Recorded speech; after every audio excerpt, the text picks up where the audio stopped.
മഴത്തോരു മുൻപിലെ പുത്തൻ സ്റ്റോറിയിലേക്ക് ഏവർക്കും സ്വാഗതം. ഈ സ്റ്റോറി ഇഷ്ടപ്പെടുവാണെങ്കിൽ സബ്സ്ക്രൈബ് ചെയ്യണേ, അതുപോലെ തന്നെ ലൈക്ക് ചെയ്യണേ, സപ്പോർട്ട് ചെയ്യണേ.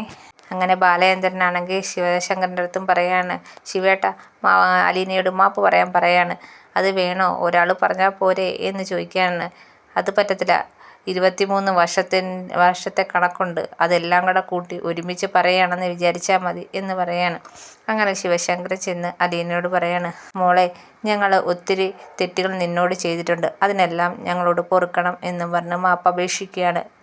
എന്നിട്ട് കാലേ വീണ് അലീനയുടെ കാല് പിടിക്കുന്നുണ്ട്. അലീനയാണെങ്കിൽ ഒന്നും മനസ്സിലാവാതെ ഇങ്ങനെ ഞെട്ടി നിൽക്കുകയാണ്. ഇവരൊക്കെ എന്തായി കാണിക്കുന്നതെന്ന് വിചാരിച്ച് ബാലേന്ദ്രൻ പറയാണ്, നിങ്ങൾ ഇത്രയെങ്കിലും നിങ്ങളെ കൊണ്ട് ചെയ്യിപ്പിക്കാത്ത വിടുന്നത് ശരിയല്ല എന്ന് ബാലേന്ദ്രൻ പറയാണ്. അന്നേരം പോലീസ് അന്ന് അലീനയുടെ അടുത്ത് പറയണേ, എന്ത് വേണം കുട്ടിക്കാണെങ്കിൽ പരാതി വല്ലതും ഉണ്ടോ? അപ്പോൾ അലീന പറയാണ്, എനിക്കൊരു പരാതിയില്ല.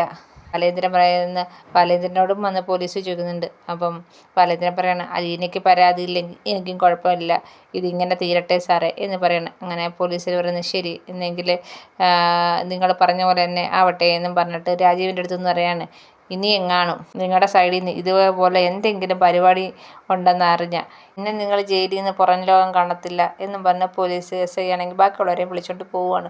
രാജീവും ശിവശങ്കരനും ഒന്നും മിണ്ടാതെ നിൽക്കുകയാണ്. അലീനയും വിളിച്ചുകൊണ്ട് കൃഷ്ണമോളും ബാലേന്ദ്രനും കൂടെ കടപ്പാട്ടൂരിലേക്ക് പോവാണ്. കൂടെ ഗംഗാധരനും രാജീവും അതുപോലെ ശിവശങ്കരും എല്ലാവരും വരുന്നുണ്ട് കടപ്പാട്ടൂരിലേക്ക്. അവിടെ ചെല്ലുമ്പോൾ ബാലേന്ദ്രനാണെങ്കിൽ കൃഷ്ണമോളടുത്ത് പറയാണ്, അലീനയെ അകത്തോട്ട് കൊണ്ടുപോകും മോളെ, അവൾ ഒത്തിരി ടയർഡായിട്ടുണ്ട് എന്ന് പറയുകയാണ്. അങ്ങനെ അലീനയെ വിളിച്ചുകൊണ്ട് കൃഷ്ണമോൾ അങ്ങോട്ട് പോവുകയാണ്. അപ്പോൾ കൂടെയാണെങ്കിൽ ഇവർ 3 പേരും ഗംഗാധരനും ശിവശങ്കരനും അതുപോലെ രാജീവും കയറി വരുന്നുണ്ട്. എന്നിട്ട് ശിവശങ്കരൻ വന്ന് ബാലേന്ദ്രൻ്റെ അടുത്ത് പറയാണ്, ബാലേന്ദ്ര, ഞങ്ങൾ ചെയ്തതിനെല്ലാത്തിനും നിന്നോട് മാപ്പ് പറയുന്നു. കാരണം ഞങ്ങൾക്ക് ഒരു കാര്യവും അറിയത്തില്ലായിരുന്നു. ഏട്ടനും ഞങ്ങളോട് ഒന്നും പറഞ്ഞില്ല. നീയാണെങ്കിൽ ആവശ്യമില്ലാതെ വൈജെടുത്ത് ദേഷ്യം കാണിക്കുന്നു എന്ന് മാത്രമേ ഞങ്ങൾക്കറിയാവൂ. മാത്രമല്ല, എവിടുന്നോ വന്ന ഒരു പെണ്ണിന് വേണ്ടി വൈജയോട് തല്ലുകൂടുകയും അവളെ പറഞ്ഞു വിടാൻ വൈജ പറഞ്ഞിട്ട് പറഞ്ഞു വിടാതെയൊക്കെ ഇരിക്കുന്ന കാര്യം കേൾക്കുമ്പോൾ സ്വാഭാവികമായിട്ടുണ്ടായ ഒരു ദേഷ്യം മാത്രമാണ് എന്ന് പറയാണ്. അപ്പോൾ ബാലേന്ദ്രൻ പറയാണ്, ഓ, പെങ്ങളോടുള്ള സ്നേഹക്കൂടുതൽ അതാണെന്ന് പറഞ്ഞാൽ പോരെ എന്ന് പറയാണ്. പക്ഷേ രാജീവാണെങ്കിൽ ഒന്നും മിണ്ടുന്നില്ല. ബാലേന്ദ്രൻ ചോദിക്കുകയാണ്, പിന്നെ ഞാൻ എന്താ വേണോടോ? ഞാൻ അവളെ താലി കെട്ടുന്നതിന് മുമ്പ് അവൾക്ക് മറ്റൊരുത്തരിൽ ഒരു കുഞ്ഞുണ്ടായെന്ന് അറിഞ്ഞാൽ ഞാൻ എങ്ങനെ പ്രതികരിക്കണമെന്നാണോ താൻ പറയുന്നത് എന്ന് ചോദിക്കുകയാണ്. ഇത് കേട്ടപ്പോഴത്തേക്ക് ഗംഗാധരനാണെങ്കിൽ ഒന്നും മിണ്ടാതിരിക്കുകയാണ്. അതുപോലെ ശിവശങ്കരനും രാജീവും തലകുനിച്ചിരിക്കുകയാണ്. താനൊക്കെ പറഞ്ഞല്ലോ എനിക്ക് സുഖമില്ലാതായ കാര്യം താനൊക്കെ അറിഞ്ഞല്ലോ, ഇത് കേട്ടിട്ടാടോ എൻ്റെ ചങ്ക് പൊട്ടിപ്പോയത്. അങ്ങനെയാടോ എനിക്ക് അറ്റാക്ക് വന്നത്, ഹോസ്പിറ്റലായത്. അന്നേരം ഈ അലീനയാണ് എന്നെ ഹോസ്പിറ്റലിലാക്കിയത്. അപ്പോഴും നിങ്ങളുടെ പെങ്ങൾ പറഞ്ഞ എന്തുവാ, അലീന എന്നെ എടുത്ത് കൊണ്ടുപോയാനായിരുന്നു കുറ്റം. അതിനും അവൾ കുറ്റം കണ്ടുപിടിച്ച്. പിന്നെ വൈജയുടെ കാര്യം, അവളാണെങ്കിൽ ഈ 23 വർഷവും എന്നോട് മുന്നിൽ നന്നായിട്ട് അഭിനയിച്ചു. ഒരു കുറ്റബോധമോ ഒരു സങ്കടമോ ഒരു വിഷമമോ പോലും എന്നോട് തോന്നിയില്ല. പിന്നെ അവളാണെങ്കിൽ ഇവിടെ ഇട്ട് ചവിട്ടി ഇരയ്ക്കുകയാണ് ചെയ്തത്. ഞാൻ എല്ലാം സഹിച്ച് ഇത്രയും കാലം അവളുടെ കൂടെ ജീവിച്ച് ഇനി അത് പറ്റത്തില്ല. ഇനി അവളുടെ കൂടെ ഒരു വാലാട്ടിപ്പട്ടിയെ പോലെ നടക്കാൻ എന്നെ കിട്ടത്തില്ല എന്ന് പറയാണ്. രാജീവ് വന്നിട്ട് പറയാണ്, ബാലേന്ദ്ര, ഞങ്ങൾ ചെയ്തതിനും എല്ലാത്തിനും ബാലേന്ദ്രനോട് മാപ്പ് പറയുന്നു. ഞങ്ങളുടെ സൈഡിൽ തെറ്റുണ്ട്, ഞങ്ങൾ അറിയാതെയാണ് ഇതൊക്കെ ചെയ്തത്. ബാലേന്ദ്രൻ ചോദിക്കുകയാണ്, അറിഞ്ഞുകൊണ്ട് തന്നെയാണെങ്കിൽ തനിക്കൊക്കെ എങ്ങനെ മനസ്സാക്ഷി വരുന്നതോ?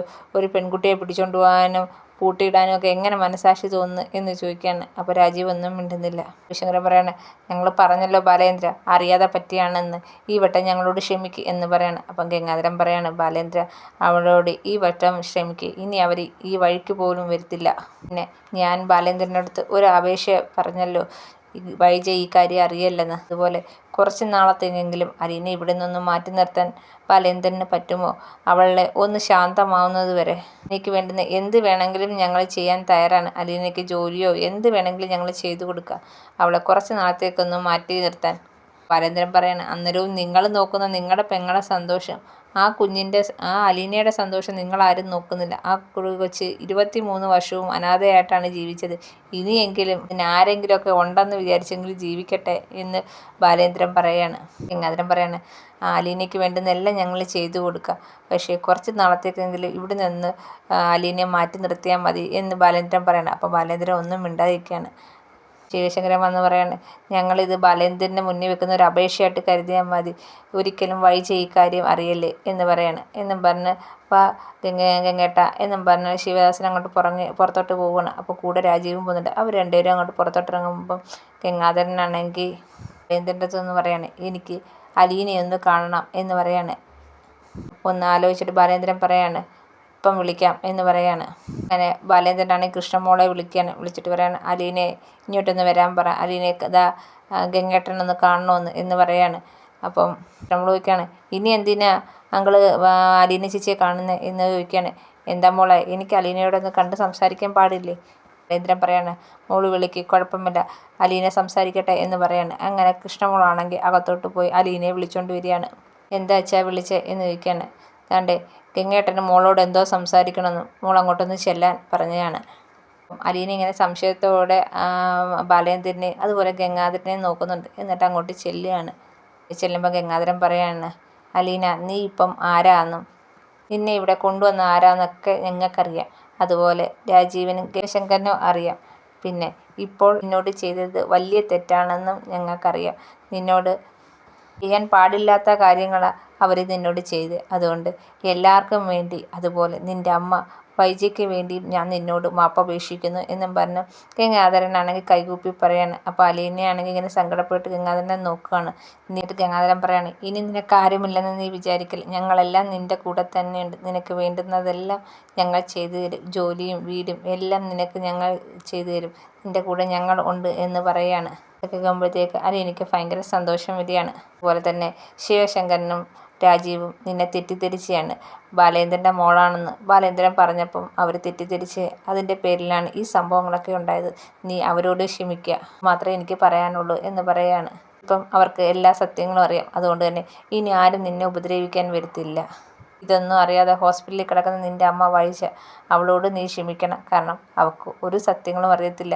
അവൾ വിചാരിച്ചേക്കുന്ന അന്ന് പ്രസവിച്ച കുഞ്ഞ് മരിച്ചു പോയെന്ന്, അതിൻ്റെ പേരിലാണ് അവൾ മറ്റൊരു വിവാഹം പോലും കഴിച്ചത്. അന്ന് അവൾ പ്രസവിച്ച കുഞ്ഞ് ജീവിച്ചിരിപ്പുണ്ടെന്ന് അവൾ അറിഞ്ഞു കഴിഞ്ഞാൽ അവൾ ആകെപ്പാടെ തകർന്നു പോകും. ചിലപ്പോൾ ബാലേന്ദ്രനുമായിട്ട് ഡിവോഴ്സായി പോവുകയും ചിലപ്പോൾ ആത്മഹത്യക്ക് വരെ അവൾ ശ്രമിച്ചെന്നിരിക്കാം.